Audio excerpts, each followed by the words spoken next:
नमस्कार दोस्तों, आज हम सुनेंगे सुभद्रा कुमारी चौहान की लिखी कहानी थाती। चलिए दोस्तों, कहानी को शुरू करते हैं। क्यों रोती हूँ? इसे नाहक पूछकर जले पर नमक न छिड़को। जरा ठहरो, जी भरकर रो भी तो लेने दो। न जाने कितने दिनों के बाद आज मुझे खुलकर रोने का अवसर मिला है। मुझे रोने में सुख मिलता है, शांति मिलती है, और इसीलिए मैं रोती हूँ। रहने दो, इसमें बाधा न डालो, मुझे रोने दो। क्या कहा?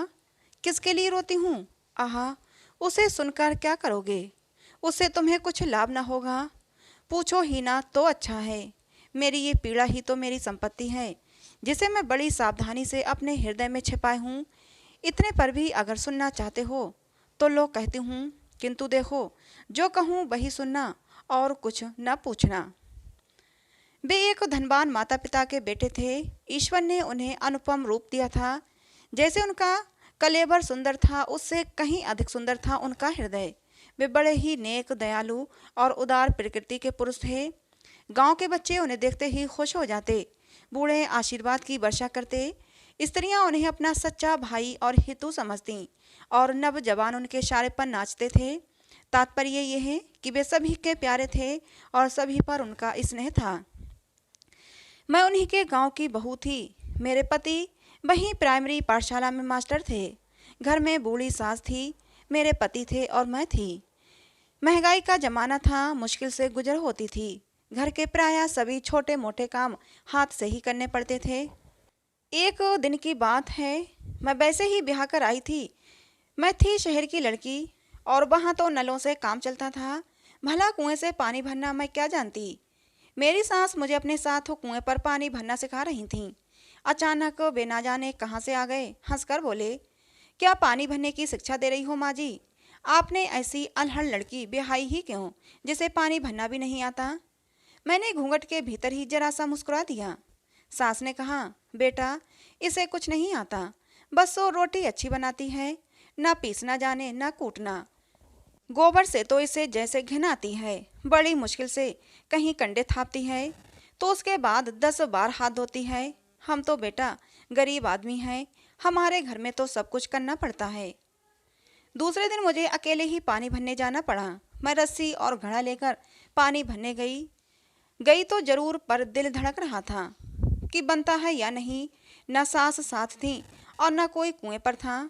मैंने घूंघट खोल लिया और रस्सी को अच्छी तरह घड़े के मुंह पर बांधकर कुएं में डाल दिया।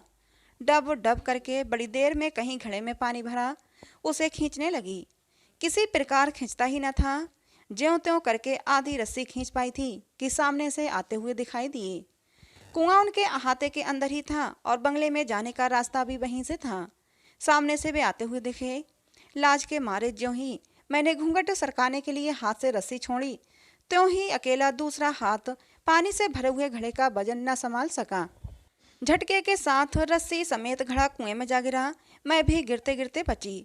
1 मिनट में ये सब कुछ हो गया। वे बंगले से कुएं के पास आ चुके थे।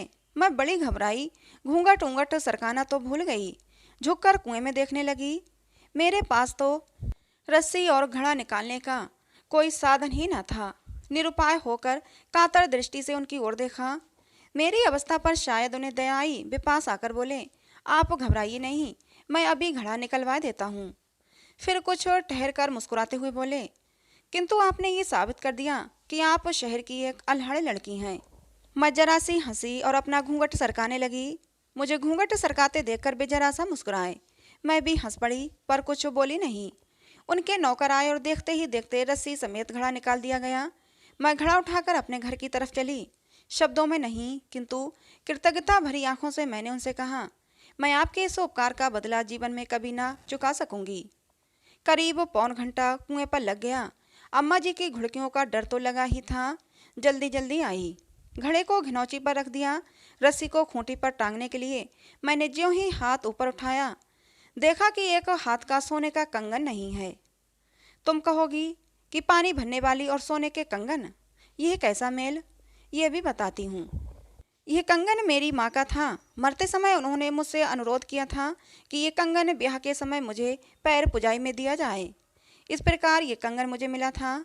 रस्सी टांग कर मैं फिर कुएं की तरफ भागी तो देखा वे सामने से आ रहे हैं। उन्होंने ये कहकर कि ये तुम्हारे अल्हड़पन की दूसरी निशानी है, कंगन मेरी तरफ बढ़ा दिया।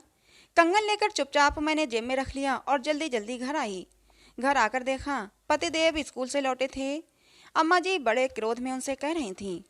देखा नई बहू के लक्षण, एक घड़ा पानी भरने गई तो घंटे भर बाद लौटी और यहाँ पानी रखकर फिर दीवानों की तरह कुएं की तरफ भागी।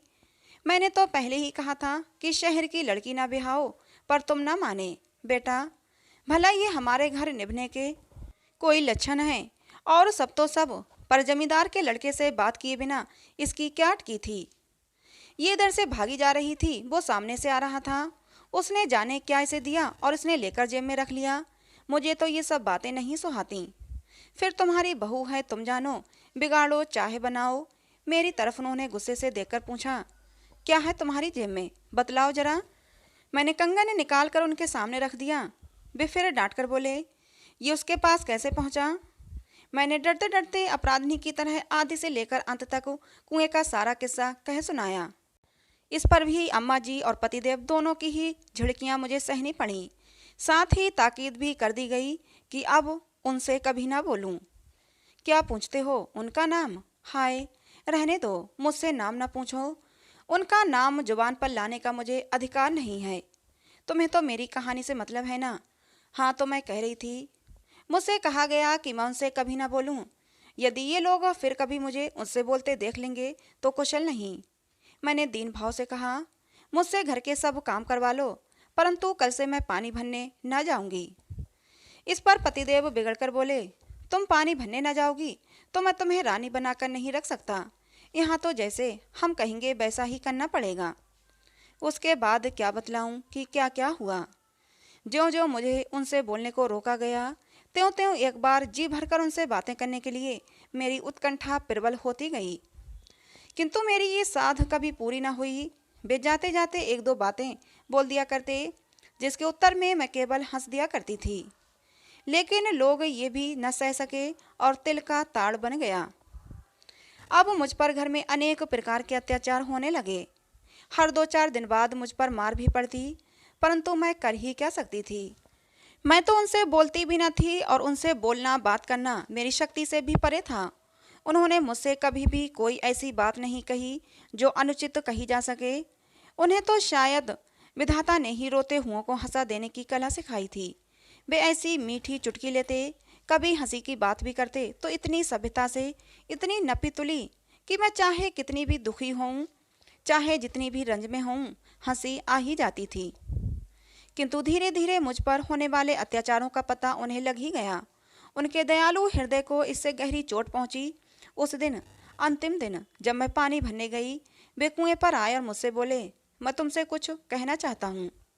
उनके स्वर में पीड़ा थी, शब्दों में माधुर्य और आंखों में न जाने कितनी करुणा का सागर उमड़ रहा था। मैंने आश्चर्य के साथ उनकी ओर देखा। आज पहले ही बार तो इस प्रकार वे मेरे सामने आकर बोले थे। उन्होंने कहा, पहली बात जो मैं तुमसे कहना चाहता हूँ वो ये है कि मेरे कारण तुम पर इतने अत्याचार हो रहे हैं। यदि मुझे पता चल जाता तो वे अत्याचार कब के बंद हो चुके होते। दूसरी बात जो मैं तुमसे कहने आया हूँ वह ये है कि आज से मैं तुम पर होते अत्याचार की जड़ उखाड़ कर फेंक देता हूँ। तुम खुश रहना मेरी अल्हड़ रानी। वे मुझे इसी नाम से पुकारते थे। यदि मैं तुम्हें भूल सका तो फिर यहाँ लौट कर आऊँगा, नहीं तो आज ही सदा के लिए विदा होता हूँ। मुझ पर बिजली सी गिरी। मैं कुछ बोल ही न पाई थी कि वे मेरी आंखों से ओझल हो गए। अब मेरी हालत पहले से ज़्यादा खराब थी। मेरा किसी काम में जी न लगता था। कलेजे में सदा एक आग सी सुलगा करती, परंतु मुझे खुलकर रोने का अधिकार न था। अब तो सभी लोग मुझे पागल कहते हैं।